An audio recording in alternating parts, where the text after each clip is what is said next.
Assalamualaikum warahmatullahi wabarakatuh. Halo semuanya. Pada video kali ini, kami akan membahas mengenai Incoterms atau International Commercial Terms. Apa itu Incoterms?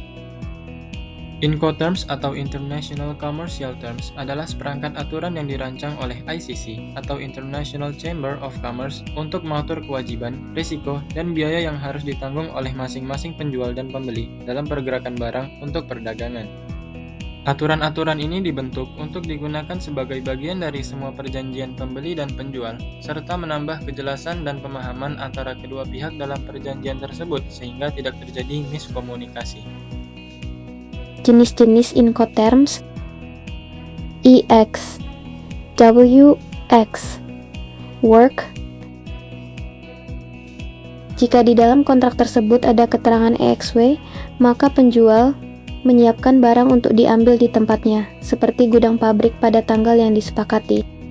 Sedangkan pembeli menanggung semua biaya transportasi dan juga menanggung risiko membawa barang ke tujuan akhir. FCA Free Carrier. Jika di dalam kontrak tersebut ada keterangan FCA, maka penjual menyerahkan barang sampai ke tempat yang disebutkan pembeli, yaitu pelabuhan, dan pembeli membayar biaya pengangkutan ke titik pengiriman yang disebutkan. CPT, Carriage Paid To.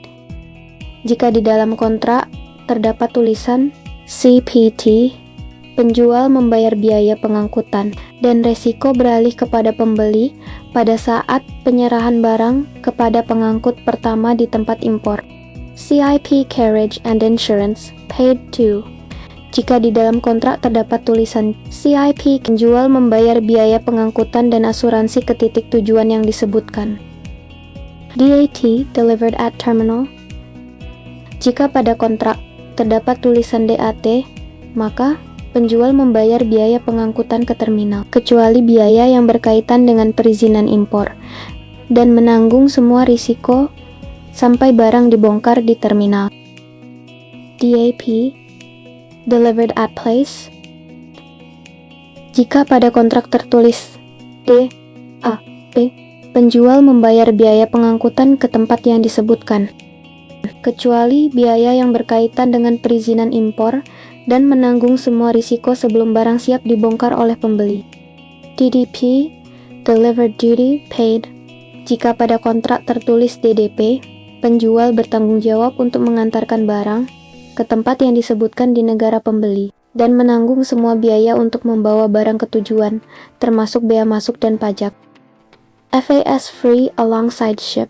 Jika pada kontrak tertulis FAS, penjual harus menempatkan barangnya di samping kapal, di pelabuhan yang disebutkan. Penjual harus mengurus barang untuk diekspor. FOB Free On Board. Jika pada kontrak tertulis FOB, maka penjual harus memuat barangnya ke atas kapal yang ditunjuk oleh pembeli. Biaya dan risiko terbagi ketika barang benar berada di atas kapal. CFR Cost and Freight. Jika pada kontrak tertulis CFR, maka penjual harus membayar biaya dan ongkos angkut untuk membawa barang ke pelabuhan tujuan. Namun, risiko berpindah ke pembeli setelah barang dimuat ke kapal. CIF Cost, Insurance and Freight. Jika pada kontrak tertulis CIF, maka sama persis dengan CFR. Hanya saja, penjual juga harus mengadakan dan membayar asuransi. Tujuan dari Incoterms. Yang pertama, guna memberikan pilihan ketentuan pengiriman, baik bagi pihak eksportir maupun pihak importir. Yang kedua, untuk bisa mengatur hak dan kewajiban yang sudah selayaknya ditanggung oleh pihak eksportir dan importir yang melakukan transaksi perdagangan internasional. Selain itu, tujuan dari Incoterms adalah untuk meminimalisir berbagai bentuk kesalahan interpretasi ataupun kesalahpahaman yang kerap terjadi antara pihak penjual dan pembeli dalam perdagangan internasional. Dengan menggunakan Incoterms, tujuan utamanya adalah agar komunikasi dapat berlangsung dengan baik dan perdagangan internasional dapat dilakukan secara lancar. Incoterms mencakup berbagai hal yang erat kaitannya dengan jual beli internasional, mulai dari pertanggungjawaban atas setiap kegiatan ekspor dan impor, pengiriman barang, serta penanggungan biaya, dan lain-lain. Dengan demikian, Incoterms sangat berguna untuk kegiatan bisnis ekspor-impor dan memudahkan pelaku bisnis dalam mengatur tanggung jawab dan biaya terkait dengan pengiriman barang.